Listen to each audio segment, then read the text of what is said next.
Hello दोस्तों, V and B technical education में आपका स्वागत है। आज अपने क्वेश्चन पेपर हल करेंगे ISRO space application centre SSC का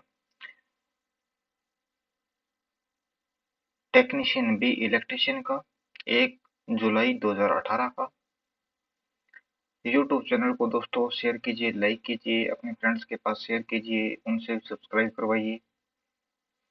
बिना किसी टाइम खराब किए हुए चलते हैं क्वेश्चन पेपर की ओर।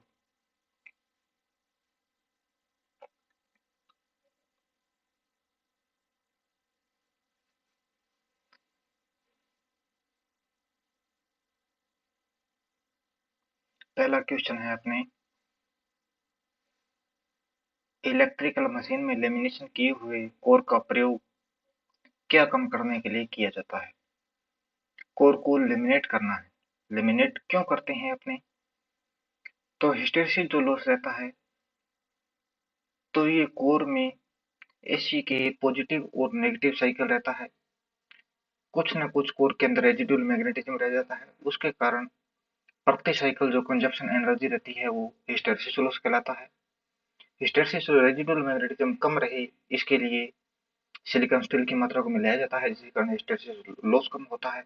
हिस्टैरिसीस लॉस का फॉर्मूला है स्टीन में स्थिरांक, मैक्सिमम फ्लक्स की पावर 1.6, फ्रीक्वेंसी पटलन वाट के अंदर आएगा आंसर अपना। और भंवर द्वारा हानि होती है जब एक वाइंडिंग से दूसरी वाइंडिंग में ईएमएफ, जब म्यूचुअल इंडक्शन के कारण, इंडक्टेंस के कारण जब ईएमएफ प्रोडक्शन होता है, तो जो अपने कोर यूज करते हैं वो भी मैग्नेटिक कंडक्टिंग मटेरियल की रहती है, तो कुछ मात्रा में कोर में ईएमएफ प्रोड्यूस होता है और पटलन आपस में शॉर्ट सर्किट रहने के कारण ऊर्जा उष्मा के रूप में प्रकट होती है और उष्मा के कारण मशीन गर्म और एफिशिएंसी डिक्रीज हो जाती है। तो इसके लिए लेमिनेशन करते हैं। कॉपर लॉस जो होता है लोड के वर्ग के समानुपाती होता है। और एडी करंट जो लॉस है स्टीन में स्थिरांक, मैक्सिमम फ्लक्स की स्क्वायर, फ्रीक्वेंसी स्क्वायर, पटलन स्क्वायर, वॉल्यूम और वाट के अंदर अपने को आंसर मिल जाएगा। और जो कॉपर लॉस होता है ये लोड के वर्ग के समानुपाती होता है, आई स्क्वायर आर। तो अभी वो आंसर हो जाएगा अपना बी।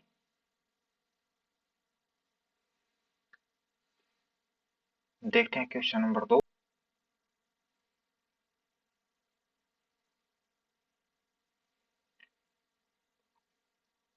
दूसरा क्वेश्चन देखते हैं, 60 वाट एवं 25 वाट का लैंप समान वोल्टेज लैंप श्रेणी की है तो 25 वाट के लैंप का अवरोध होगा। तो रेजिस्टेंस ज्ञात करने के लिए फॉर्मूला रहता है अपने पास, resistance is equal to V square upon में पी। तो वोल्टेज का स्क्वायर करेंगे तो अपने पावर का मान अगर ज्यादा है तो रेजिस्टेंस कम होगा। अगर वी स्क्वायर अपॉन में पी, अगर पावर का मान कम है तो रेजिस्टेंस ज्यादा होगा। तो इसीलिए जो 25 वाट का लैंप होगा उसका जो रेजिस्टेंस है वो 60 वाट के लैंप से ज्यादा होगा। कैलकुलेट भी आप कर लेना, कोई निश्चित वोल्टेज मान लेना भी 100 वोल्टेज अप्लाई किया गया है लैंप यानी कि 230 वोल्ट, और 60 वाट का है 230 वोल्ट, 60 वाट का है 230 वोल्ट दिया गया है, तो पावर कंजप्शन कौन सा ज्यादा करेगा? तो इस कंडीशन के अंदर अगर अपने बात करें तो आई सीरीज सर्किट में धारा समान रहती है, आई स्क्वायर आर करेंगे, धारा आई स्क्वायर आर दोनों का सेम रहेगा, जबकि रेजिस्टेंस का मान जिसका हाई होगा उसके अंदर पावर कंजप्शन हाई, तो 25 वाट के लैंप का अवरोध ज्यादा, तो पावर कंजप्शन भी ज्यादा रहेगी। चलते हैं नेक्स्ट क्वेश्चन की ओर। क्वेश्चन नंबर 3, ट्रांसफार्मर में ब्रीदर का उपयोग किया जाता है। A breathing is use in transformer. Transformer के अंदर ब्रीदर का उपयोग क्यों किया जाता है?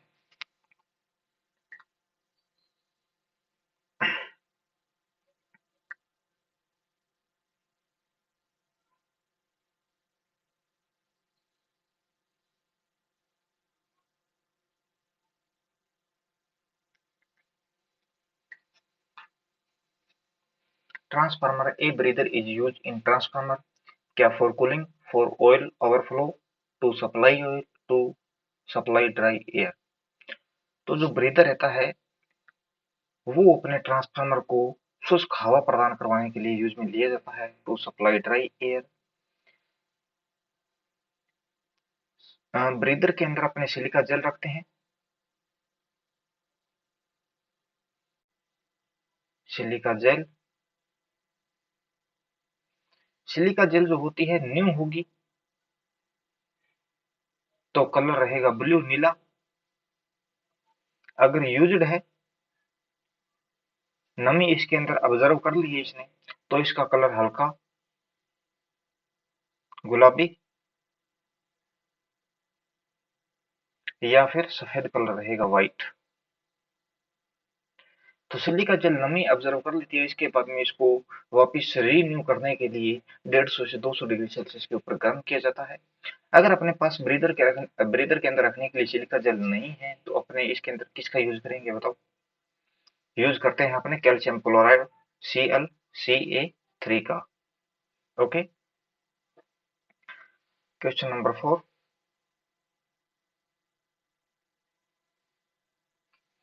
चुंबकीय अभिवाहक की इकाई है मैग्नेटिक फ्लक्स।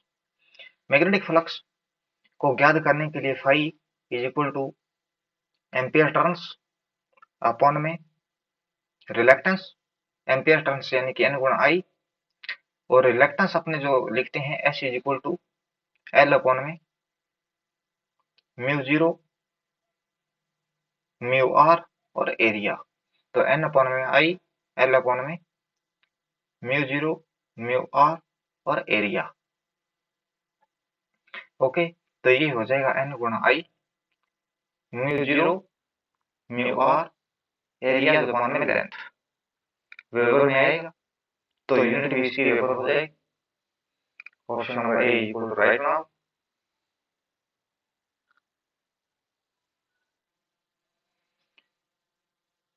मैग्नेटिक फ्लक्स की इकाई होगी वेबर।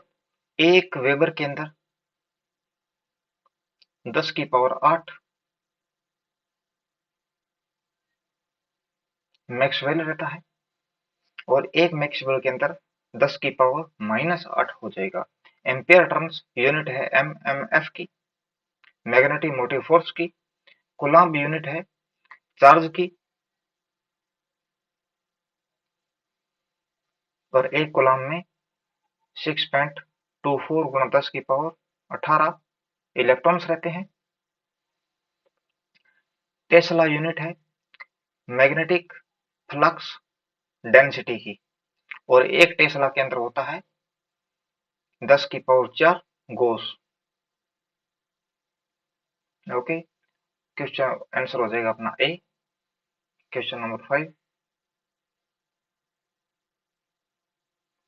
लेड एसिड बैटरी को लंबे समय के लिए डिस्चार्ज अवस्था में नहीं छोड़ना चाहिए, अन्यथा क्या हो जाएगा? क्या लेड सल्फेट बन जाएगी, या एसिड का वाष्पीकरण हो जाएगा, टर्मिनल नष्ट हो जाएंगे, या इलेक्ट्रोलाइट की विशिष्ट ग्रेविटी बढ़ जाएगी? क्या होगा? तो बैटरी को लंबे समय तक डिस्चार्ज कंडीशन में रखेंगे तो जो प्लेट रहती है वो सल्फेट में कन्वर्ट हो जाएगी, यानी कि सल्फेट कठोर सल्फेट बन जाएगा, जिसके कारण इसको दूर करने के लिए निवारण जो है इसका ट्रिकल चार्जिंग, ट्रिकल चार्जिंग होगा। वाष्पीकरण, तो बैटरी चार्ज होगी तो ही गैस निकलेगी उसके अंदर से, टर्मिनल नष्ट क्यों होंगे? और टर्मिनल्स के अंदर ऊपर अपने समय समय के ऊपर पेट्रोलियम जेली का यूज करना चाहिए, ग्रीस या पेट्रोलियम जेली का। इलेक्ट्रोलाइट की विशिष्ट ग्रेविटी कब बढ़ती है जब बैटरी चार्ज होती है। ओके, अगर बैटरी डिस्चार्ज कंडीशन के अंदर है, डिस्चार्ज है, तो विशिष्ट ग्रेविटी रहेगी 1.110 से लेकर 1.130 तक। हाफ चार्ज है तो विशिष्ट ग्रेविटी रहेगी 1.210 से लेकर 1.230 तक। अगर फुल चार्ज है बैटरी, तो विशिष्ट ग्रेविटी रहेगी 1.280 से लेकर 1.300 के मध्य। ओके, आंसर हो जाएगा अपना इसके अंदर ए।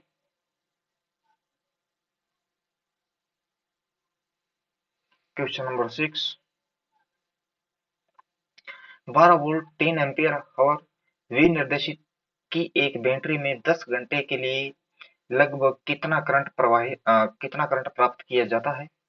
तो 3 एम्पियर आवर है,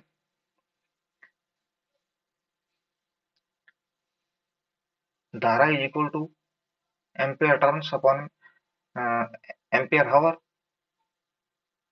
अपॉन में समय, तो 3 एम्पियर आवर है अपॉन में 10 is equal to 0.3 amperes flow करेगा 10 घंटे के लिए। ओके, क्वेश्चन नंबर 7,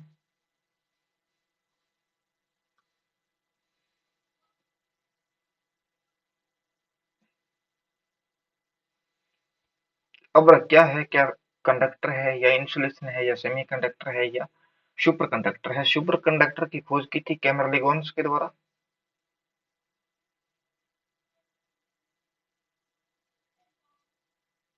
कैमरलिगोन्स ने, ये परम शून्य तापमान के समीप होता है लगभग, सुपर कंडक्टर बनता है।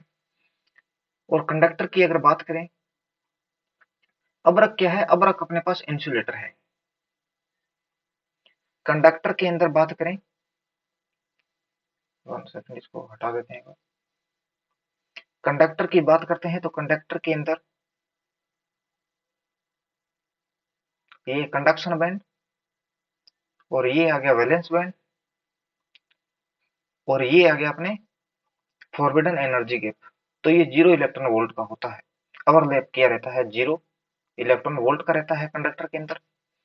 अगर बात करें सेमीकंडक्टर की, तो इसके अंदर ये कंडक्शन बैंड और ये वैलेंस बैंड, इस सेमीकंडक्टर के अंदर 1 इलेक्ट्रॉन वोल्ट का फॉरबिडन एनर्जी गैप रहता है। अगर बात करें इंसुलेटर की,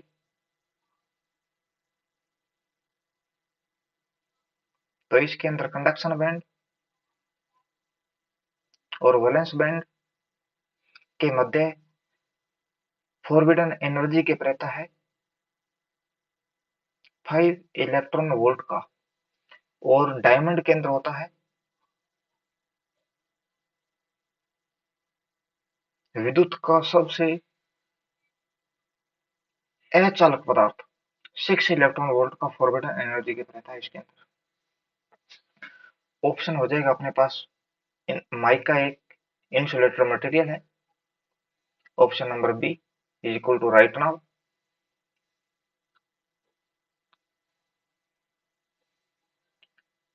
जो माइका रहता है ये 2 प्रकार का होता है, मोस्कोविट और phlogopite mica. Muscovite mica 600 degree celsius temperature को विजिट करता है और इसका टेम्परेचर होता है 900 डिग्री सेल्सियस। मोस्कोविट जो माइका रहता है इसको यूज करते हैं फ्रैक्शन, घर्षण वाले स्थानों पर, जैसे कम्यूटेटर के अंदर यूज करते हैं, स्लिप रिंग के अंदर यूज किया जाता है। और फ्लोगोपिट जो माइका रहता है इसको यूज किया जाता है ताप वाले स्थानों पर, टेम्परेचर वाले स्थानों पर, जैसे इलेक्ट्रिकल आयरन हो गया, उसके अंदर यूज किया जाता है। Okay, question number 8,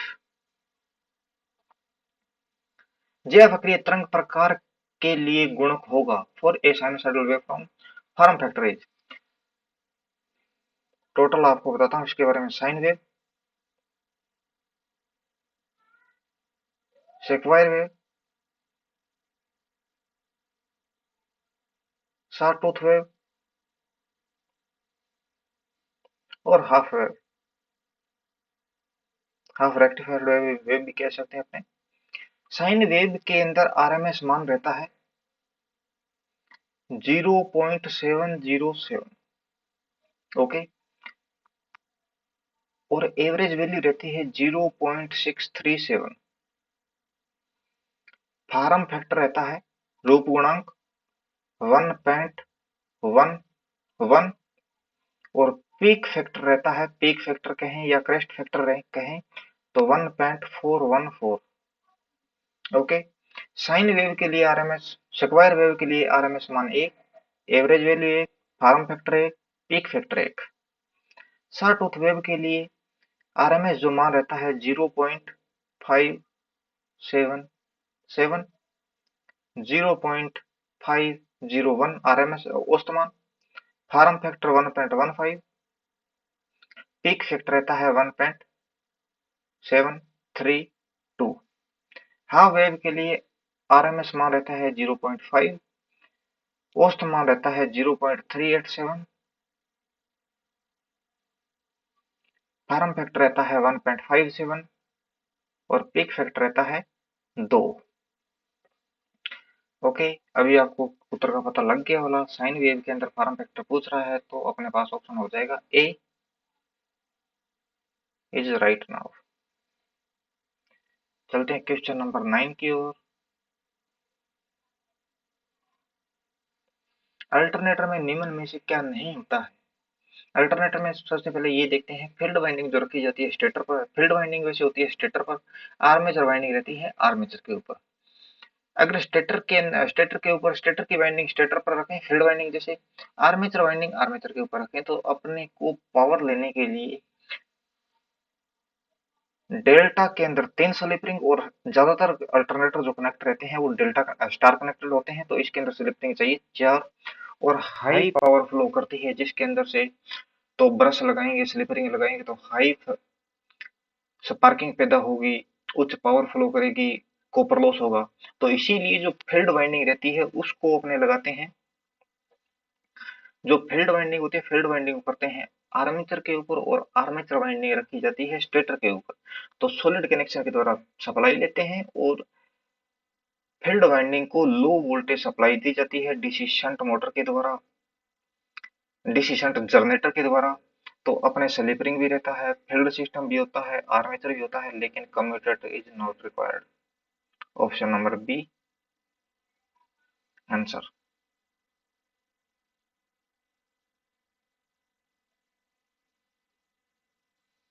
question number 10, ज्या वक्रीय 80 वोल्ट शीर्ष सिग्नल का आरएमएस मान क्या होगा? The RMS value of sinusoidal 8 volt 80 volt peak to peak signal is. अपने पास मानो भी 10 वोल्टेज की आरएमएस वोल्टेज है, 10 वोल्टेज है आरएमएस मान की, तो पीक वैल्यू याद करने के लिए अपने 10 के अंदर या तो गुणा करेंगे 1.414 से, या 10 को डिवाइड करेंगे 0.707 से, तो पीक वैल्यू प्राप्त होगी। पीक वैल्यू मिल गई, पीक टू पीक चाहिए तो 2 से गुणा कर देंगे, तो पीक टू पीक वैल्यू प्राप्त हो जाएगी। जैसे 10 वोल्ट का पीक वैल्यू प्राप्त होगी 14 वोल्ट, और इसको 2 से गुणा करने पर 28 volt peak to peak value हो जाएगी। इसी प्रकार 80 वोल्ट है तो इसका 80 के अंदर 2 से डिवाइड करेंगे तो अपने को मिलेगा 40 वोल्ट। 40 वोल्ट होगा वो पीक वैल्यू रहेगी। 40 अपॉन में अंडर रूट 2 करें, या 40 को गुणा करें 0.707 से, तो अपने को आरएमएस वैल्यू प्राप्त हो जाएगी। अभी अपने ऑप्शन हो जाएगा C is equal to correct now. Question number 11, तापमान के बढ़ने से तांबे का अवरोध क्या रहेगा? ये एक कंडक्टर मटेरियल है, पॉजिटिव टेम्परेचर कोफिशिएंट रखता है, तांबा लिखा है, कॉपर, तो ये पॉजिटिव टेम्परेचर कोफिशिएंट रखता है। इसका मतलब है कि टेम्परेचर अगर कोई मेटल के ऊपर इंक्रीज होगा तो उसका रेजिस्टेंस भी इंक्रीज होगा। ओके, तो कंडक्टर मटेरियल के ऊपर एक डी बाई तापमान रहता है, जिस प्रकार मैग्नेटिक मटेरियल्स के ऊपर रहता है क्यूरी टेम्परेचर, उसी प्रकार कंडक्टर मटेरियल के ऊपर डी बाई तापमान रहता है। डी बाई तापमान वह तापमान होता है जिस टेम्परेचर के बाद कंडक्टर मटेरियल की रेजिस्टिविटी एक लिनियरिटी में बढ़ना स्टार्ट हो जाती है, उसी टेम्परेचर को डी बाई तापमान कहा जाता है। ऑप्शन नंबर हो जाएगा अपने पास बी कोई भी क्वेश्चन में आपको क्वेरी लगे तो कमेंट बॉक्स में टाइप करना, आपको सॉल्यूशन मिलेगा उसका।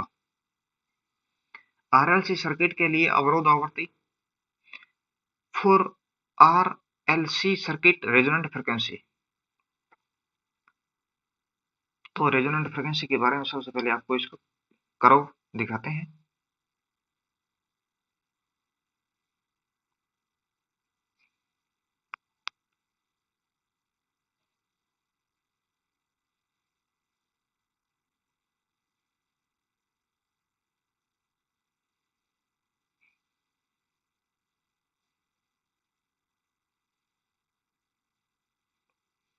ये जो शो कर रहा है ये आर होगा, एक्सएल भी मान सकते हैं, एक्ससी भी होगा और इम्पीडेंस भी रहेगा। ये ओमेगा है 2 पाई एफ।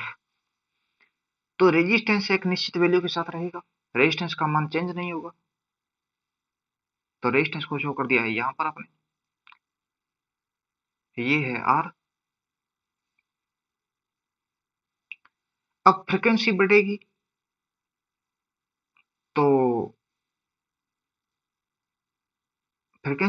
तो एक्सएल का मान भी बढ़ेगा।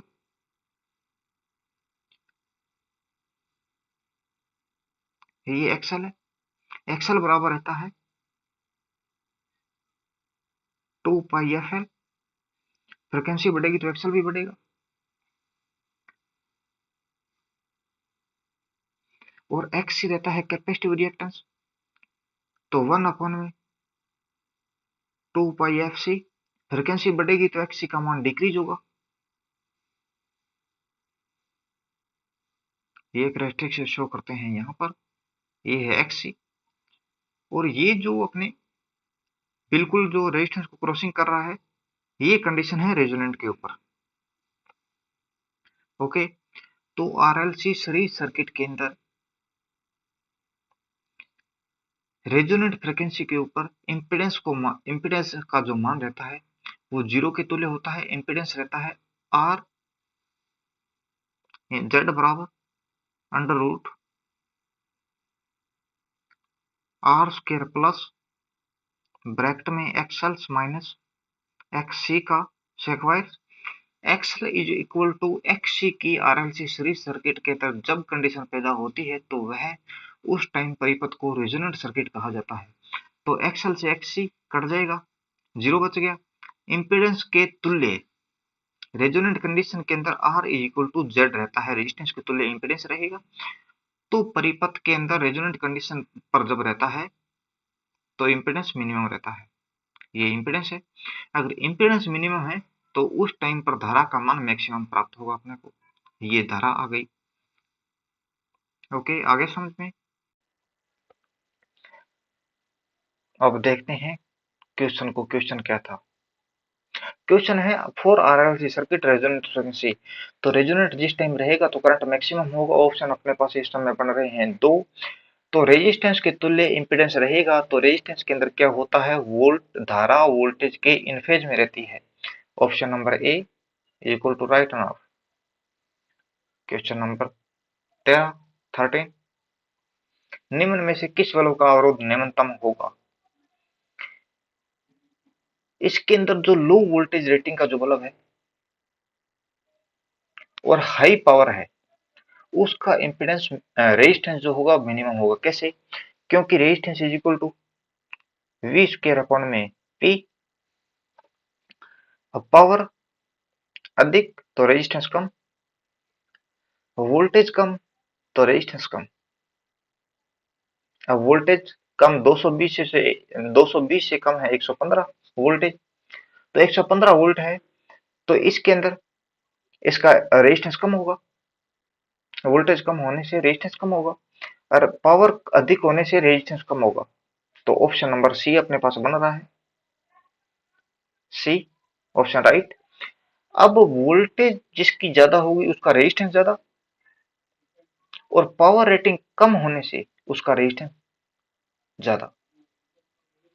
अब जो 60 वाट वाला ये 220 वोल्ट और इसका रेजिस्टेंस जो होगा ये होगा मैक्सिमम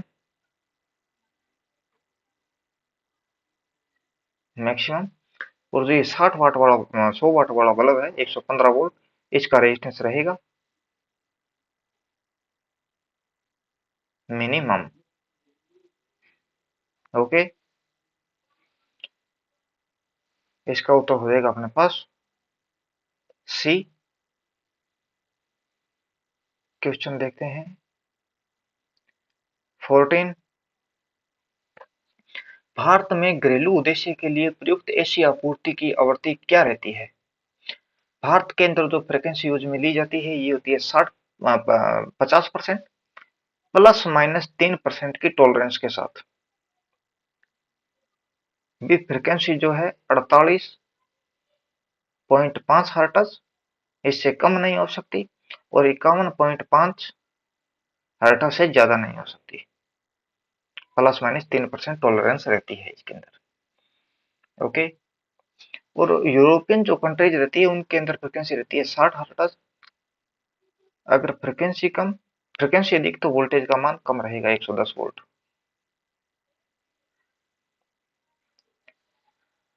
चलते हैं क्वेश्चन नंबर 15। घरेलू अवरोध रंग सूत्र में क्रमांक 8 किसका प्रतिनिधित्व करता है? किसका प्रतिनिधित्व कर रहा है? तो आपको पूरी कलर कोड टेबल ही समझाता हूं मैं।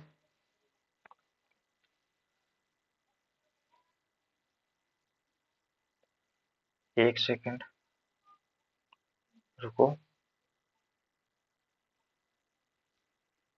Let's get create PDF.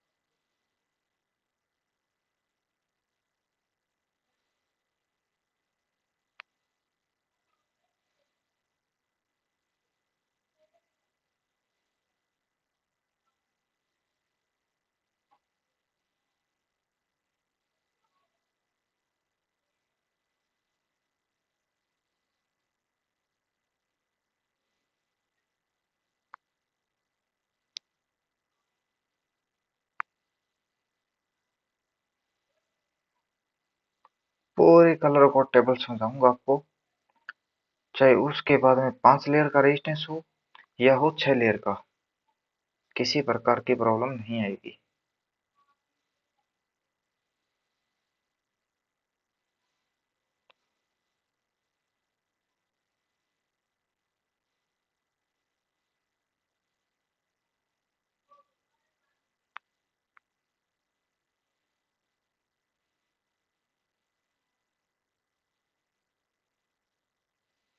Okay, सबसे पहली लेयर है अपने पास ब्लैक, ये तो आपको याद करना पड़ेगा।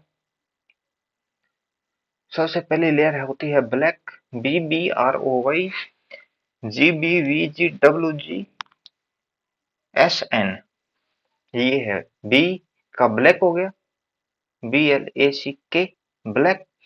दूसरी लेयर रहती है ब्राउन, तीसरी लेयर रहती है रेड, चौथी लेयर रहती है ब्राउन, चौथी लेयर रहती है ऑरेंज, पांचवी लेयर रहती है येलो, पांचवा शो करता है येलो को, छठा होता है ग्रीन, ये छह आपको कुछ नहीं बता रहा, वैसे मैं क्रमांक देख रहा हूँ। ग्रीन,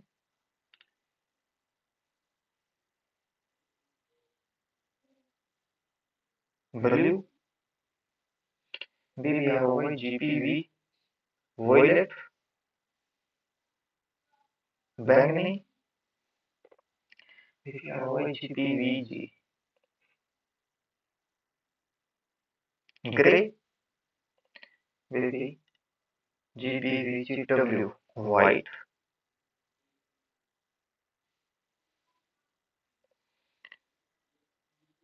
BBROY GPVGWG, उसके बाद में आएगा गोल्ड, गोल्ड के बाद में सिल्वर,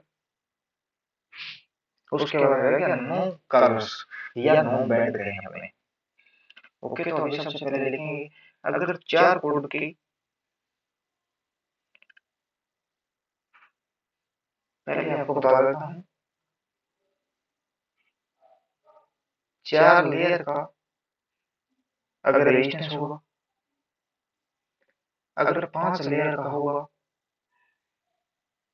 तो रेजिस्टेंस क्या होगा। अगर 4 लेयर का रहेगा तो स्टार्टिंग के 2 जो अक्षर रहेंगे वो अंक रहेंगे, तीसरा मल्टीप्लायर और चौथा टॉलरेंस होगा।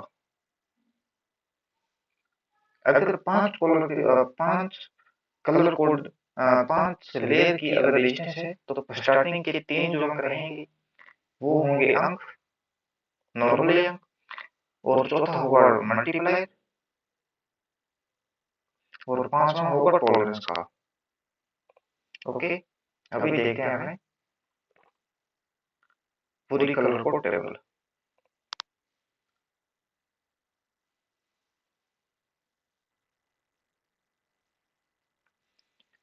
ब्लैक के लिए 0, ब्राउन के लिए 1, रेड के लिए 2, ऑरेंज के लिए 3, येलो के लिए 4, ग्रीन के लिए 5, ब्लू के लिए 6, वायलेट के लिए 7, बैंगनी के लिए, ग्रे के लिए 8, व्हाइट के लिए 9 और गोल्ड सिल्वर 9 कलर्स के लिए रहेगा, कुछ नहीं। क्रमांक रहेंगे 9 तक। ये पहली लेयर आ गई, ये सेकंड लेयर के लिए और ये थर्ड लेयर के लिए अगर 5 कोड की होगी। अगर 4 लेयर का रहेगा तो ये स्टार्टिंग के 2 अंक रहेंगे, अगर 5 कोड का है तो ये 3 स्टार्टिंग के अंक रहेंगे और चौथा होगा 4 लेयर का रहेगा तो तीसरा मल्टीप्लायर होगा, 5 लेयर का होगा तो चौथा मल्टीप्लायर रहेगा। अभी मल्टीप्लायर की आपको वैल्यू बताता हूं।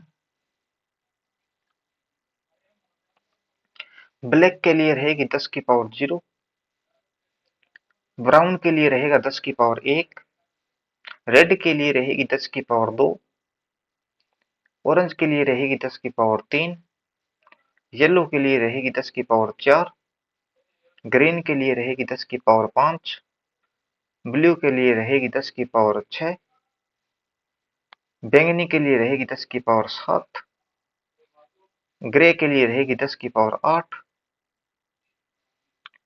व्हाइट के लिए रहेगा 10 की पावर 9। यहां तक तो आपने पढ़ा है।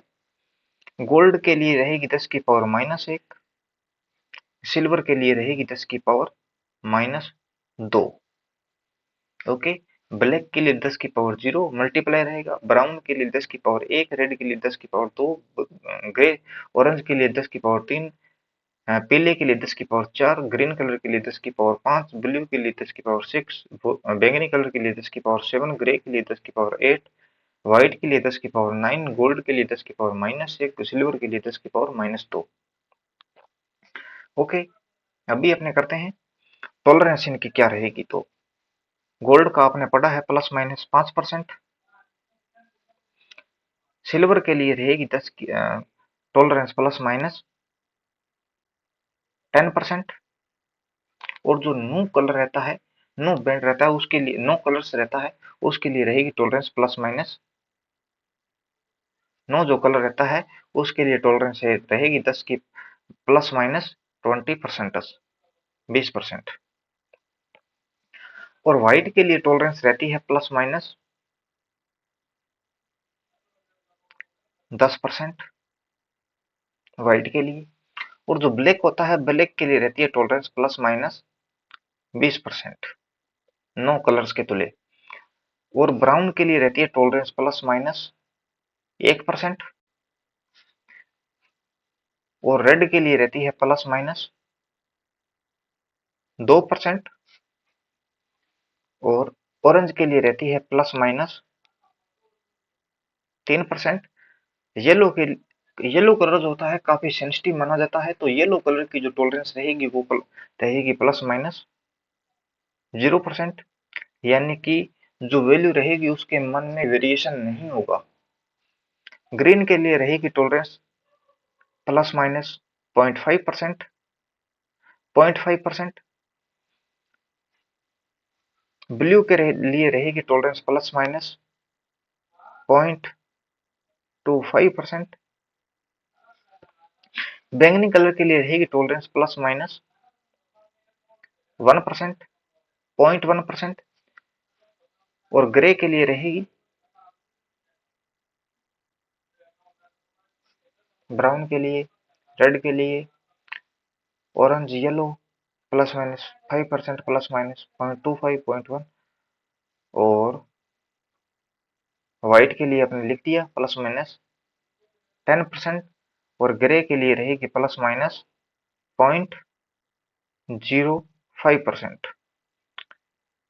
यानी कि पीले कलर के बाद में सबसे कम जो मान विचलन करेगा वो होगा ग्रे कलर का। ओके, सबसे पहले बता देता हूँ आपको, इन लेयर में सेट नहीं बैठा। ब्लैक कलर की टॉलरेंस होगी प्लस माइनस 20%, ब्राउन कलर की टॉलरेंस होगी प्लस माइनस 1%, रेड कलर की टॉलरेंस प्लस माइनस 2%। एक मिनट, थोड़ा कलर चेंज कर लेता हूँ।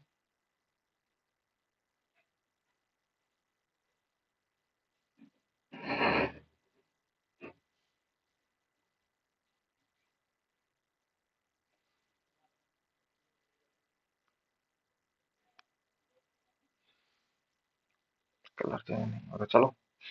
ब्लैक के लिए टॉलरेंस प्लस माइनस 20%, ब्राउन के लिए टॉलरेंस प्लस माइनस 1%, रेड के लिए टॉलरेंस प्लस माइनस 2%, ऑरेंज के लिए प्लस माइनस 3%। और येलो कलर काफी सेंसिटिव होता है, इसके लिए tolerance plus minus 0%। Green colour के लिए टॉलरेंस प्लस माइनस 0.5%। और ब्लू कलर के लिए टॉलरेंस प्लस माइनस 0.25%। बैंगनी कलर के लिए टॉलरेंस 0.1%। और ग्रे कलर के लिए टॉलरेंस 0.05%। व्हाइट के लिए टॉलरेंस प्लस माइनस 10%। गोल्ड के लिए टॉलरेंस रहेगी प्लस माइनस 5%। सिल्वर के लिए रहेगी टॉलरेंस प्लस माइनस 10%। और जो नो कलर रहेगा उसके लिए टॉलरेंस रहेगी प्लस माइनस 20%। ओके, तो चलते हैं क्वेश्चन की ओर। ये 8 जो क्रमांक है किसको शो कर रहा है? 8 जो क्रमांक होगा वो ग्रे कलर को शो करेगा। Option number C is right now. Blue colour जो शो करेगा वो BBROY GB, ब्लू ये करेगा 6 क्रमांक को। ऑरेंज करेगा क्रमांक 3 को।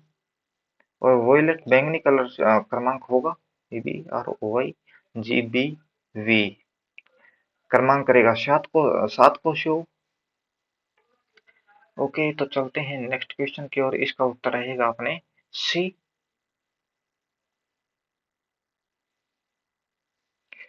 जब वैकल्पिक करंट ओमिक अवरोध से प्रवाहित होती है तो इलेक्ट्रिकल पावर ताप में बदल जाती है, जिसे कहते हैं ट्रू पावर कहेंगे। ट्रू पावर का फॉर्मूला है वोल्टेज गुणा धारा गुणा cos phi.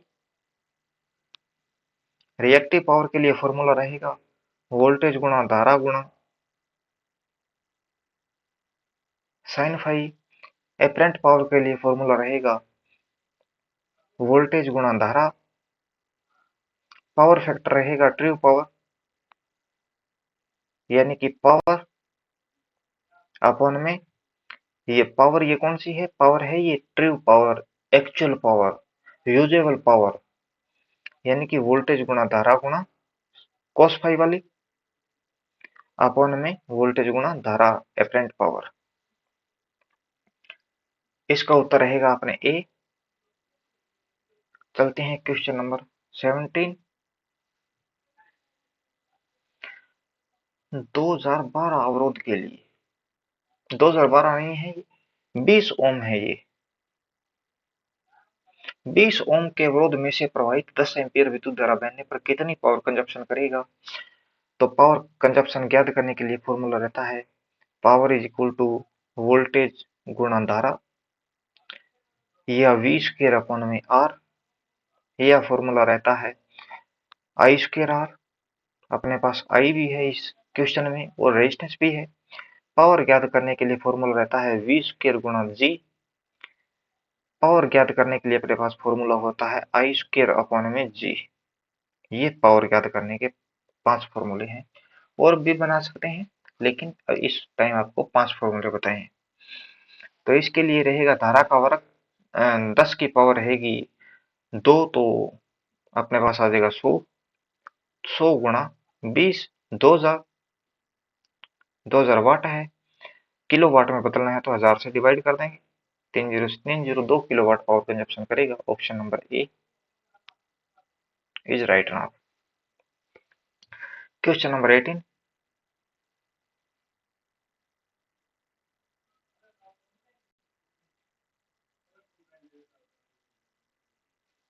One second. Question number 18।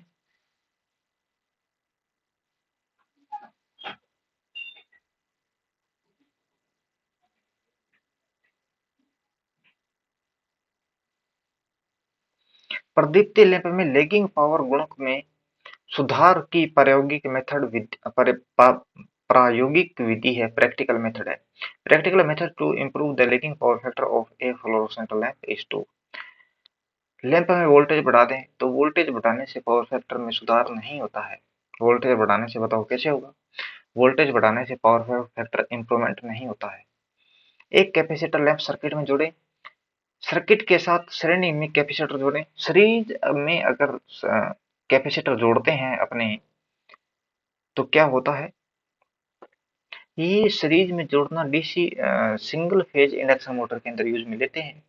Capacitor series में जोड़ने से पावर फैक्टर इंप्रूवमेंट नहीं होता। सीरीज में जोड़ने से वो फेज सिपरेशन का काम करती है सिंगल फेज इंडक्शन मोटर में। अगर सर्किट जैसे रिसीविंग एंड सिरों पर अपने सिंक्रोनस मोटर यूज में लेते हैं, कैपेसिटर यूज में लेते हैं, और फेज एडवांसर यूज में लेते हैं, तो उसके अंदर पावर फैक्टर इंप्रूवमेंट के लिए लोड के पैरेलल्स में लगातार कैपेसिटर जुड़ा रहता है। ऑप्शन नंबर बी अपना राइट रहेगा।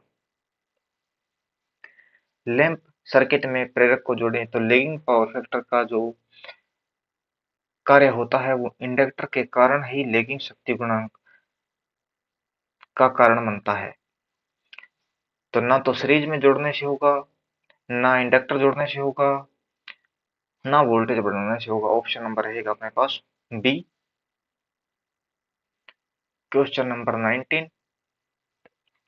1 किलोवाट 250 वोल्ट के 4 हीटर को किस प्रकार लगाने से अधिकतम उष्णता प्राप्त होगी? बताओ। All in series, all in parallel with 2 parallel pair in the series, 1 pair in parallel with other 2 in series। Lamp की हीटिंग कैसे प्राप्त होगी?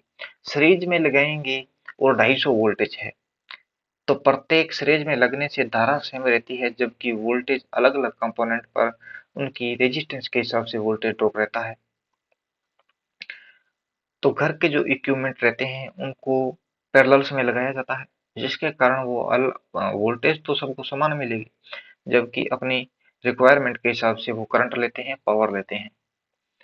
तो सीरीज में लगाने से पावर का मान, वोल्टेज, अब 4 कंपोनेंट आपको पूरा बताता हूं मैं। चलो चलते हैं पीडीएफ की ओर।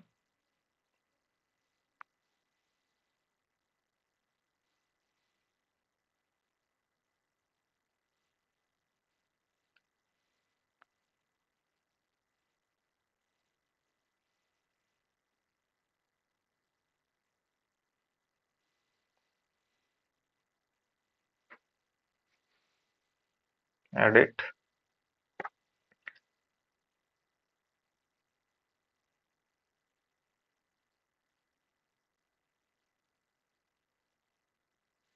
ये 1 किलोवाट का एक हीटर है और वोल्टेज कितनी है 250। तो इसका रेजिस्टेंस क्या होगा? रेजिस्टेंस ज्ञात करने के लिए वी स्क्वायर अपन में पी करते हैं। वी स्क्वायर कितना है 250 गुणा 250 डिवाइडेड बाई 1/4। 2 जीरो से 2 कटे 0। 10 को 5 से डिवाइड किया 2। 25 को किया या 5। 25 गुणा 5 125 डिवाइड अपॉन में 2, तो ये आ जाएगा 60 62.5। 62.5।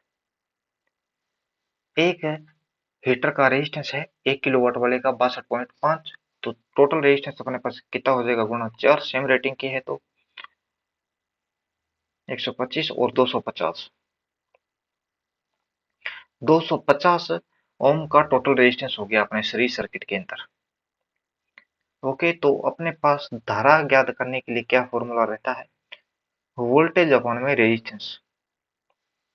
ठीक है, तो वोल्टेज अपने पास है 250, 250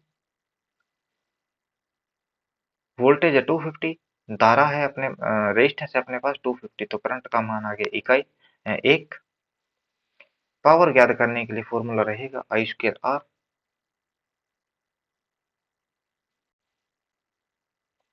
I²R एक का स्क्वायर रहेगा 1 गुणा एक रेजिस्टेंस हीटर का है 62.5, तो टोटल पावर एक हीटर पावर कंजप्शन करेगा 62.5 I²R। टोटल पावर की बात करें तो गुणा 4 हो जाएगा, यानी कि 250 वाट ही पावर कंजप्शन करेंगे, जबकि पैरेलल्स में अगर ये होंगे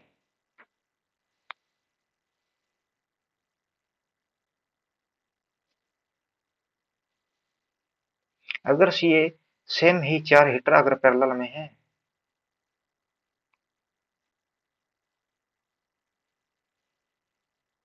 इस प्रकार, तो इसको वोल्टेज मिलेगी पूरी 250।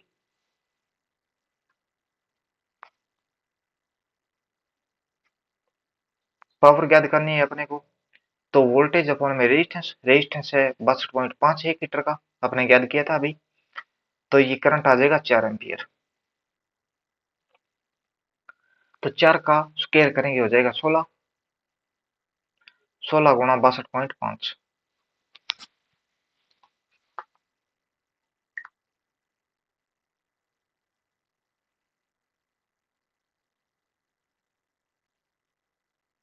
हजार वाट अपने को मिलेगा। एक हीटर 1000 वाट की पावर कंजप्शन कर रहा है यहाँ पे, तो 1000 वाट की कर रहा है, तो 4 हीटर कितनी करेंगे 4000 वाट की। पहले की तुलना में पावर कंजप्शन कितनी है, अगर सीरीज में वोल्टेज 1/4 होगी तो धारा का मान भी कितना हो जाएगा 1/4। धारा वोल्टेज के साथ क्या होती है, समानुपाती होती है। वोल्टेज कम धारा कम, धारा कम वोल्टेज कम, ऐसे धारा वोल्टेज के समानुपाती होती है। तो एक कंपोनेंट्स के ऊपर धारा का मान 1/4 हो गया, उसका वर्क करेंगे तो 16, तो पावर कंजप्शन के अंदर 4 हीटर हैं, तो पावर पहले की तुलना में एक हीटर 16 गुना पावर टोटल कंजप्शन करेगा। ठीक है, सीरीज की तुलना में पैरेलल्स में पावर कंजप्शन 16 गुना कम करेगा। अभी अपने पास पैरेलल्स में लगाने से ज्यादा हीट प्राप्त हो रही है, न कि सीरीज में लगाने से। Option number B. Question number 20, power transformer की क्षमता होती है, कितनी होती है, अभी आइडियल तो लिखा नहीं, अगर कोई मशीन 100% अपना आउटपुट नहीं दे सकती तो इसके अंदर लगभग ट्रांसफार्मर की एफिशिएंसी 98 से लेकर 95 से लेकर 98 परसेंटेज तक रहती है। जो लॉस होता है वो नो लोड लॉसेज रहता है, आयरन लॉस भी मान सकते हैं, फ्रैक्शन वगैरह कुछ होता नहीं है इसमें, तो 98%। अगर पावर ट्रांसफार्मर है, इससे अगर मैक्सिमम अपने को एफिशिएंसी चाहिए तो इसको 100% लोड पर रखना चाहिए, जबकि डिस्ट्रीब्यूशन अगर ट्रांसफार्मर है अपने पास तो उसको 50% लोड पर मैक्सिमम एफिशिएंसी देगा। ऐसा क्यों, क्योंकि पावर ट्रांसफार्मर पर जो लोड होता है ग्रिड सबस्टेशनों में यूज किया जाता है, तो वहां पर क्या होता है, लोड का मान वेरिएशन नहीं करता, लगभग स्टेबल चलता है, जबकि डिस्ट्रीब्यूटर ट्रांसफार्मर के अंदर लोड का कोई कंफर्म नहीं होता, इसीलिए लोड बढ़ेगा तो लोड के वर्क के समानुपाती कॉपर लॉस होगा, इसीलिए डिस्ट्रीब्यूशन ट्रांसफार्मर को 50% लोड पर रखा जाता है, जिसके कारण मैक्सिमम एफिशिएंसी दे। ट्रांसफार्मर की जो कोर रहती है वो रहती है सिलिकॉन स्टील के अंदर, हर ट्रांसफार्मर की कोर CRGO की भी यूज करते हैं। 1 सेकेंड। H कोल्ड HRGO और CRGO hot rolled grain oriented silicon steel use में लेते हैं, और CRGO की भी यूज करते हैं, cold rolled grain oriented silicon steel. क्या होता है कि जो अब सिलिकॉन स्टील अपने पास मेटल है, ट्रांसफार्मर की पटल का निर्माण करना है, तो गर्म के ऊपर रोल करेंगे, रोलर फेरना, और ठंडे के ऊपर रोलर फेरना, बस इतना ही फर्क है। और ये जो पटल होती है CRGO की या HRGO की, इसको इंडक्शन मोटर होगी, DC मोटर होगी, उसके अंदर यूज क्यों नहीं लेते? क्योंकि ये चुंबकीय दिशा में अनुदिश उत्तम मानते हैं इसको भी। इनकी एक स्ट्रेट डायरेक्शन में मैग्नेटिक फील्ड ऑफ लाइन के लिए यूज किया जाता है। जबकि आर्मेचर कोर का निर्माण करें तो वो प्रत्येक हर एक नंबर्स ऑफ डिस्टेंस के बाद देखें तो डायरेक्शन ऑफ रोटेशन होती रहती है उसकी, जबकि ट्रांसफार्मर के अंदर सीधी पटल रहती है, इसीलिए चुंबकीय दिशा की दिशा में अनुदिश रहते हैं। जैसे जैसे जिस दिशा में रोलर फिरेंगे उस दिशा में चुंबकीय उत्तम रहता है या उसके अपोजिट डायरेक्शन में। इसीलिए ट्रांसफार्मर के अंदर HRGO या CRGO की यूज में लेते हैं। CRGO की कोर है या HRGO की कोर है, HRGO की कोर है और अपने पास पावर ट्रांसफार्मर है, तो फ्लक्स डेंसिटी क्या रहती है? 1.1 से लेकर 1.3 टेस्ला। अगर डिस्ट्रीब्यूशन ट्रांसफार्मर है, HRGO की कोर यूज में ले रहे हैं, तो फ्लक्स डेंसिटी का मान रहता है 1.1 से लेकर 1.2। CRGO की कोर है और पावर ट्रांसफार्मर बना रहे हैं, तो उसके अंदर पावर ट्रांसफार्मर के अंदर CRGO की कोर यूज करने पर फ्लक्स डेंसिटी का मान रहता है 1.5 से लेकर 1.7, और डिस्ट्रीब्यूशन ट्रांसफार्मर यूज करने पर फ्लक्स डेंसिटी का मान रहता है 1.4 से लेकर 1.5। ये एक निश्चित वैल्यू है, याद कर लेना, कभी भी आ सकती है। इस क्वेश्चन का उत्तर रहेगा अपने सी। चलते हैं क्वेश्चन नंबर 21। एसी विद्युत परिपथ का पावर फैक्टर कैसे दर्शाया जाता है? तो अपने इसके अंदर पूरा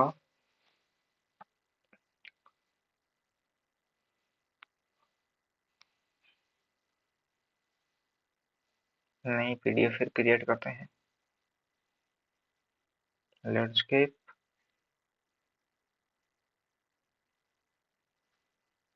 एडिट मोड के अंदर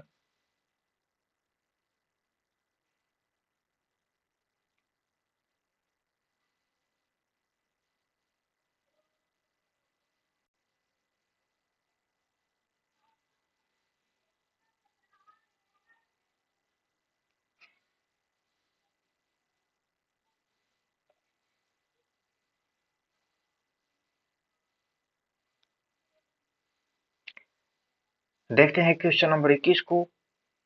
एसी विद्युत परिपथ का पावर फैक्टर कैसे दर्शाया जाता है? तो आपको पूरा ट्रायंगल ही समझाता हूं मैं।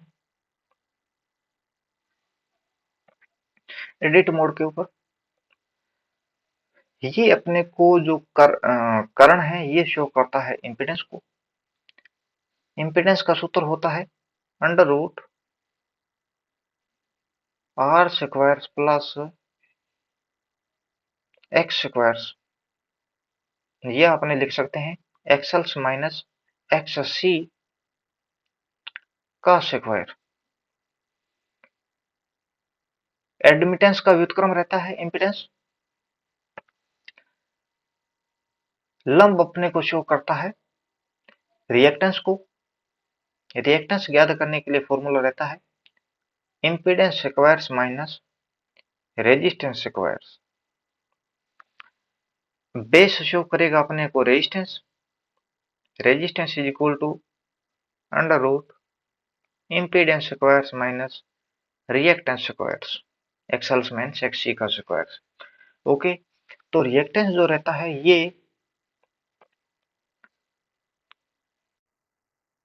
सस्पेंटेंस का व्युत्क्रम रहता है बी का, रेजिस्टेंस कंडक्टेंस का व्युत्क्रम रहता है जी का। कारण शो करते हैं अपने एडमिटेंस के लिए, ब्लू कलर में लिखते हैं इसको, एडमिटेंस को शो करते हैं अपने कारण के ऊपर। Admittance is equal to under root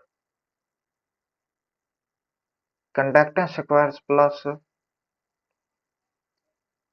सस्पेंटेंस squares, ये इंपीडेंस का व्युत्क्रम रहता है। यहाँ पर आपको बता दिया, इंपीडेंस एडमिटेंस का व्युत्क्रम रहता है। लंब शो करता है अपने को सस्पेंटेंस। सस्पेंटेंस ज्ञात करने के लिए admittance squares minus conductance squares under root में,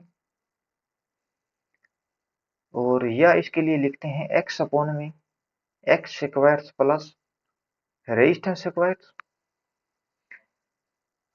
यहाँ पर अपने को ये conductance is equal to base show करता है under root admittance squares minus susceptance squares के द्वारा कंडक्टेंस शो करता है, और इसे कंडक्टेंस को रेजिस्टेंस अपॉन में resistance squares plus susceptance squares reactance squares. Okay, ये होता है कंडक्टेंस का रेजिस्टेंस का व्युत्क्रम। ये इम्पीडेंस का इम्पीडेंस ट्रायंगल मान सकते हैं इसको। इम्पीडेंस ट्रायंगल मानेंगे तो जेड आर एक्स को शो करेंगे।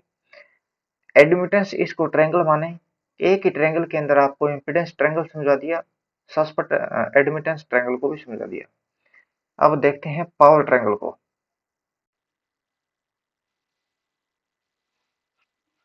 चलते हैं, बैक हटाते हैं इसको।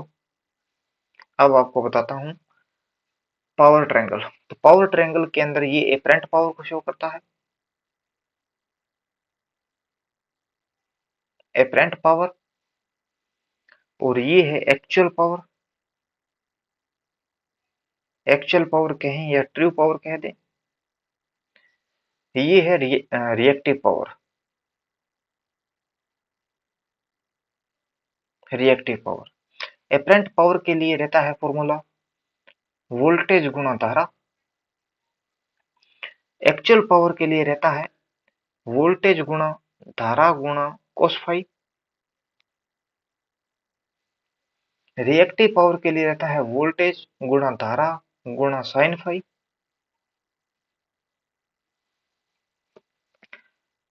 ये एंगल रहता है फाई का। अब बताते हैं आपको पावर फैक्टर के लिए फॉर्मूलाज।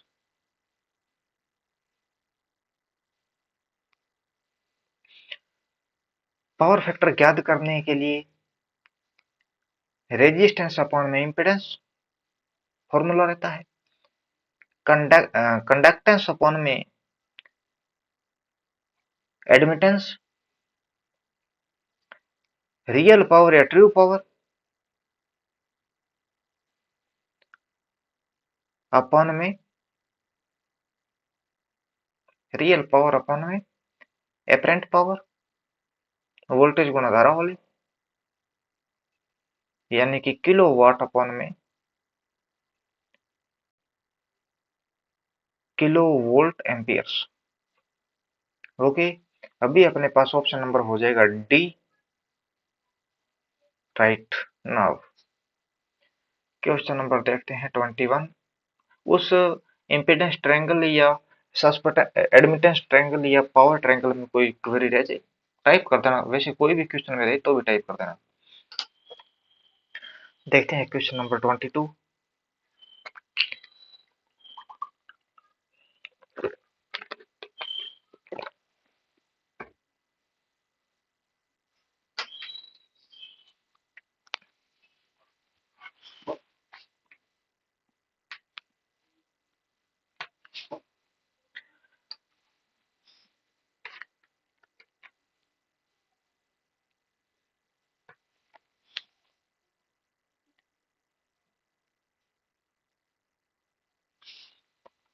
क्वेश्चन नंबर 22, निम्नलिखित में से किस मोटर को शुरू करने के लिए बाहरी प्रतिरोध लगाना होता है? क्या साइलेंट पोल सिंक्रोनस मोटर में चाहिए, या स्लिप रिंग इंडक्शन मोटर में चाहिए, या स्क्विरल केज इंडक्शन मोटर में चाहिए, या वाउंड रोटर सिंक्रोनस मोटर में चाहिए? सिंक्रोनस मोटर में रोटर तो वाउंड रहता है, ये तो कंफर्म है, जिसको डीसी सप्लाई देते हैं। ओके, तो सिंक्रोनस मोटर चाहे वाउंड रोटर हो चाहे कौन सा रोटर हो, नोट सेल्फ स्टार्ट होती है, तो बाहरी प्रतिरोध सेल्फ स्टार्ट हो ही नहीं रही, तो स्टार्टिंग में बाहरी प्रतिरोध क्यों लगाना है अपने को? अब रहेगा सिक्वरल केज मोटर। तो सिक्वरल केज जो मोटर रहती है, इसके अंदर रोटर के ऊपर स्टार्टिंग प्रतिरोध नहीं लगा सकते। तो रोटर में सिक्वरल केज वाइंडिंग रहती है, जिसका बाहर से कोई टर्मिनल कनेक्शन नहीं होता। एक शॉर्ट सर्किट ट्रांसफार्मर की सेकेंडरी वाइंडिंग के समान, सेकेंडरी वाइंडिंग शॉर्ट सर्किट हो किसी ट्रांसफार्मर में, तो उसकी भांति ये सिक्वरल केज इंडक्शन मोटर व्यवहार करती है। और स्लिप रिंग जो मोटर रहती है, इसके अंदर रोटर को बाहरी सप्लाई लगाते हैं, तो उसके अंदर रेजिस्टेंस को लगाया जाता है। रेजिस्टेंस लगाते हैं तो स्टार्टिंग टॉर्क बढ़ जाता है, जबकि मैक्सिमम टॉर्क में कोई इफेक्ट नहीं पड़ता। स्टार्टिंग टॉर्क के अंदर, स्टार्टिंग टॉर्क अगर रोटर के अंदर रेजिस्टेंस बढ़ा रहे हैं तो टॉर्क का मान भी बढ़ेगा, जबकि टॉर्क मैक्सिमम जो है कोई इफेक्ट नहीं पड़ेगा, नो चेंज। तो ऑप्शन नंबर हो जाएगा बी।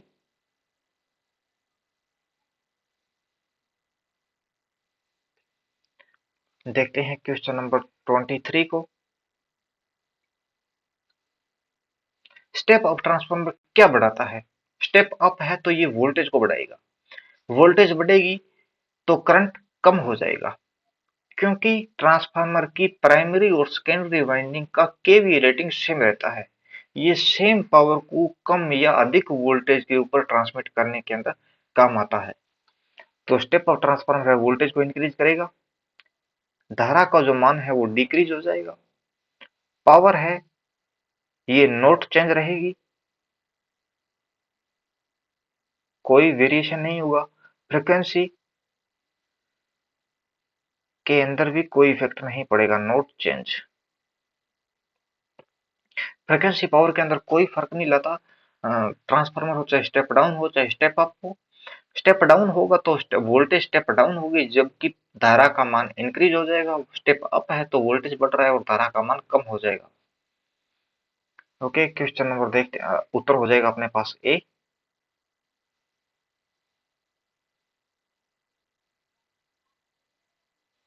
देखते हैं क्वेश्चन नंबर 24। सब स्टेशन में रिसीविंग छोर पर सिंक्रोनस मोटर को प्रतिस्थापित किया जाता है ताकि क्या हो सके? Synchronous motor is installed eight receiving end of sub station 2। क्या improve the power factor, stabilizing the substation voltage, perform both of a above function, perform none of function? क्या transformer synchronous motor receiving end पर लगाते हैं तो receiving end के ऊपर synchronous motor के अंदर पावर फैक्टर इंप्रूव करने के लिए कंडीशन रहती है, एक तो नो लोड पर हो,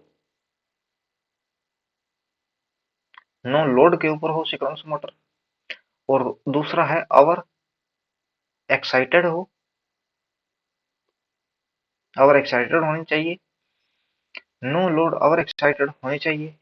तो अवर एक्साइटेड होगी तो इसके अंदर जो आर्मेचर धारा का, या तो सिंक्रोनस मोटर अंडर एक्साइटेड हो या हो ओवर एक्साइटेड, दोनों कंडीशन के अंदर ही आर्मेचर धारा का मान इंक्रीज होता है।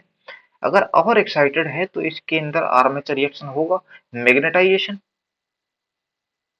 मैग्नेटाइजेशन आर्मेचर रिएक्शन होगा, और पावर फैक्टर जो है लीडिंग पावर फैक्टर होगा, लीडिंग पावर फैक्टर रहेगा। ओके, अभी ऑप्शन हो जाएगा अपने पास सी। वोल्टेज पावर फैक्टर करेक्शन के साथ साथ वोल्टेज को भी स्टेबिलिटी प्रदान करवाता है। ऑप्शन नंबर हो जाएगा सी।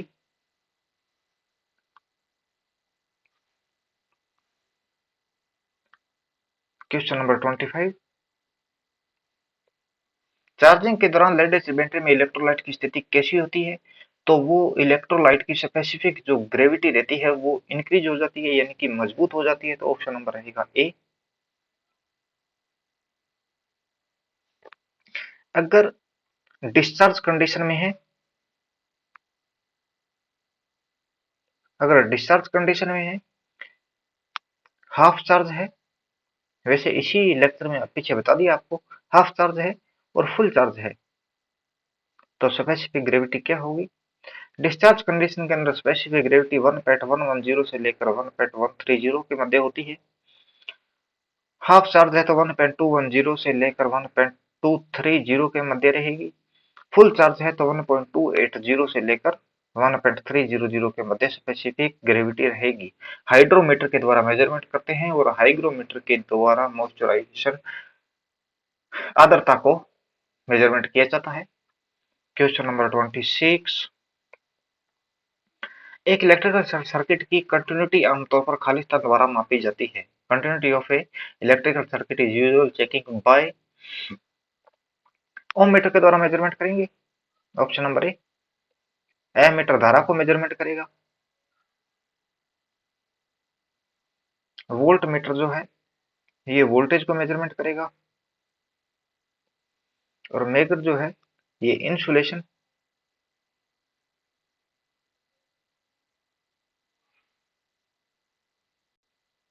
रेजिस्टेंस को मेजरमेंट करेगा। Question number 27। पावर ट्रांसफार्मर में तेल का उपयोग किस लिए होता है? क्या पावर ट्रांसफार्मर में जो तेल ऑयल यूज में लिया जाता है वो किस लिए उपयोग में लेते हैं? क्या लुब्रिकेशन फ्रिक्शन हो रहा है उसके अंदर जो लुब्रिकेशन के लिए यूज करेंगे, या कूलिंग के लिए, या रेजिस्टेंस के लिए, या कोई पर्पज नहीं है, फालतू होने के कारण भर देते हैं उसमें? बताओ। ट्रांसफार्मर में अगर कभी भी ट्रांसफार्मर में जो तेल यूज में लिया जाता है ये यूज में लिया जाता है कूलिंग के लिए।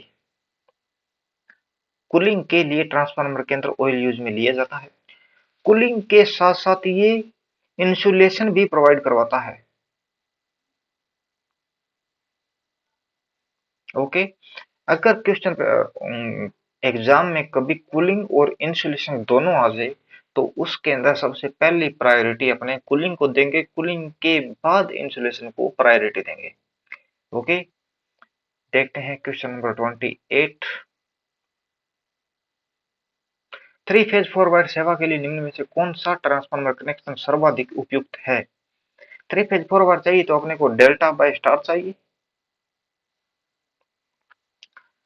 डेल्टा से स्टार के अंदर 1 सेकेंड,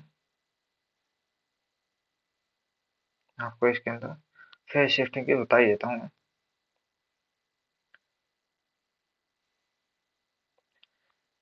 एक तो डेल्टा से डेल्टा रहता है, एक स्टार से स्टार कनेक्शन रहता है, स्टार से डेल्टा होता है, डेल्टा से स्टार होता है, वी वी कनेक्शन होता है और टी टी कनेक्शन होता है।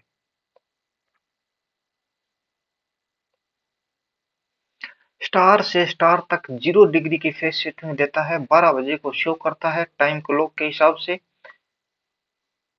स्टार से स्टार के अंदर 0 डिग्री की फेज शिफ्टिंग देता है और 12 बजे के टाइम को क्लॉक टाइमिंग शो करता है। डेल्टा स्टार से डेल्टा देखें तो ये +30 डिग्री को शो करता है, यानी कि 11 क्लॉक टाइम 11 बजे को। डेल्टा से स्टार देखें तो ये -30 डिग्री की फेज शिफ्टिंग देता है, यानी कि 1 बजे को। और टीटी कनेक्शन डेल्टा डेल्टा को, अपने पास डेल्टा डेल्टा ट्रांसफार्मर है और उसको वीवी कनेक्शन में चेंज कर रहे हैं तो आउटपुट रहता है 58.8%। अगर वीवी ट्रांसफार्मर वीवी कनेक्शन को डेल्टा डेल्टा कनेक्शन में कन्वर्ट करते हैं तो आउटपुट रहता है 73.2%। Most important question. अभी अपना उत्तर रहेगा थ्री फेज से फॉरवर्ड चाहिए तो option number B right now. Inverse delta से, अगर इनवर्स डेल्टा हो रहा है तो इसके अंदर टाइम क्लॉक 6 बजे को शो करेगा। 180 डिग्री का फेज एंगल रहेगा। स्टार से इनवर्स स्टार बन रहा है तो ये 6 बजे को शो करेगा और 180 डिग्री का फेज एंगल होगा। ओके, बिल्कुल मेरे हिसाब से समझ आ गया होगा आपको। ना आए तो दोबारा देखना वीडियो लेक्चर को, आ जाएगा। इसके अंदर ऑप्शन बन रहा है अपने पास बी। अर्थ अथवा भू वायर का आकार किस पर डिपेंड करता है? एक तो जो फॉल्टेड करंट कितना अर्थ वायर के अंदर ग्राउंड होगा उस पर, और दूसरा सॉलिड जो है अपने पास मिट्टी मृदा, उसका रेजिस्टेंस पे भी डिपेंड करता है। Option number D. Question number 30। Current transformer से एमीटर को हटाने से पहले उसकी सेकेंडरी वाइंडिंग को शॉर्ट सर्किट की जानी चाहिए ताकि खालिस्तान को रोका जा सके। करंट ट्रांसफार्मर के बारे में आपको पूरा समझा देता हूं।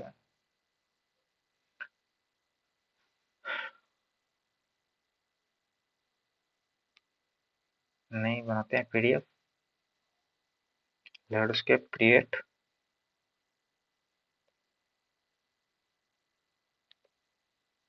एडिट, सीटी करंट ट्रांसफार्मर है तो इसकी सेकेंडरी, सबसे पहले इसके देखते हैं टर्न रेशियो को।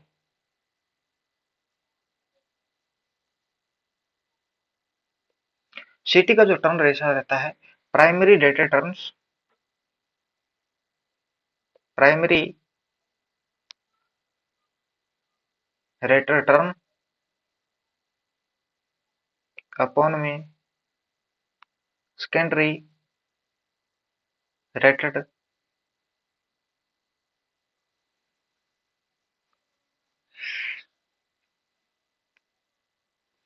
नहीं, रॉन्ग। 1 सेकेंड। सीटी का जो टर्न रेशियो रहता है वो secondary rated turn, rated turn upon में प्राइमरी रेटेड टर्न्स रहता है। सीटी का नॉमिनल रेशियो देखें,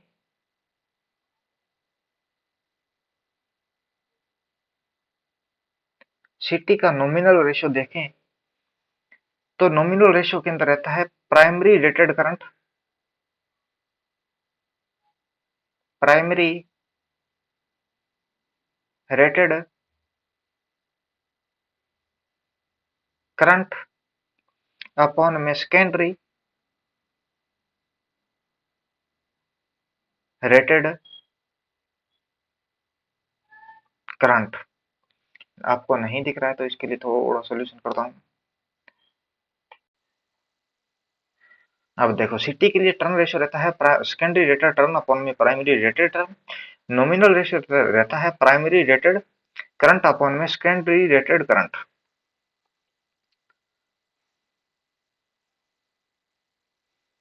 ओके, पीटी के बारे में देखते हैं। पोटेंशियल ट्रांसफार्मर के अंदर turn ratio is equal to step down transformer रहता है तो प्राइमरी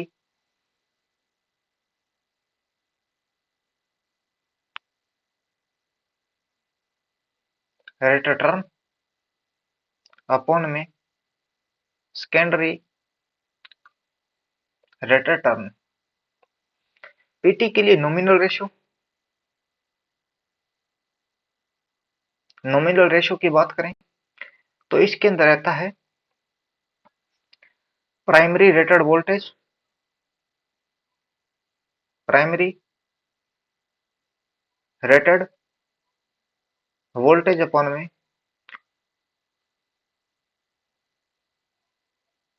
सेकेंडरी रेटेड वोल्टेज। ये पीटी का टर्न रेशियो रहता है, नॉमिनल रेशियो रहता है। पीटी के लिए टर्न रेशियो रहता है प्राइमरी रेटेड टर्न अपॉन में secondary rated turn. Nominal ratio की बात करें तो प्राइमरी रेटेड टर्न अपॉन में secondary rated turn. Okay,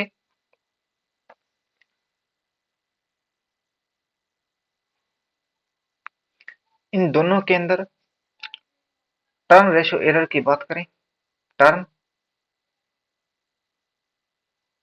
error ratio, तो नॉमिनल रेशियो माइनस नॉमिनल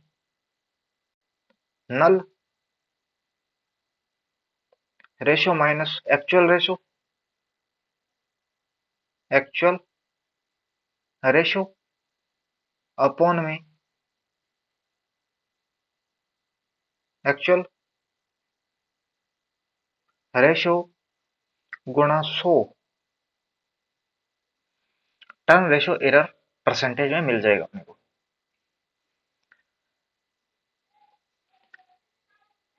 सीटी का आउटपुट रहता है 1 से 5 एम्पियर के मध्य और पीटी का आउटपुट रहता है 100 वोल्टेज से लेकर 110 वोल्टेज के मध्य। सीटी करंट को कम कर रही है, आपको पहले ही बताया था, कोई भी ट्रांसफार्मर है उसकी प्राइमरी और सेकेंडरी वाइंडिंग के प्राइमरी और सेकेंडरी वाइंडिंग रहती है, उसकी केवी रेटिंग समान रहती है। तो अब ये करंट को कम कर रही है तो वोल्टेज का मान इंक्रीज होगा। अगर वोल्टेज का मान इंक्रीज हो रहा है तो सीटी जो रहती है काफी हाई वोल्टेज के अंदर ये वर्क करती है। अगर सीटी की सेकेंडरी वाइंडिंग करंट को कम कर रही है तो वोल्टेज का मान इंक्रीज होगा।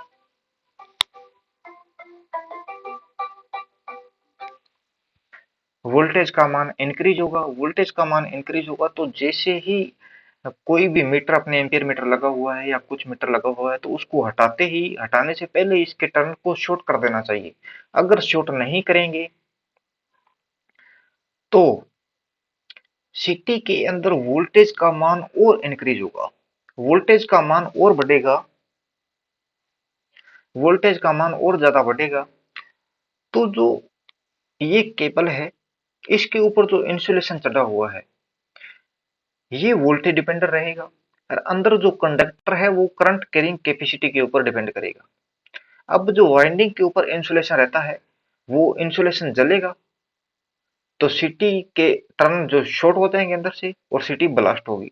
दूसरा रीजन रहता है कि उसके अंदर मैग्नेटिक कोर सैचुरेशन के कारण ये कंडीशन पैदा होती है। तो सिटी दोनों कंडीशन के अंदर भी कोई एक कंडीशन होगी पैदा तो सिटी ब्लास्ट हो जाएगी।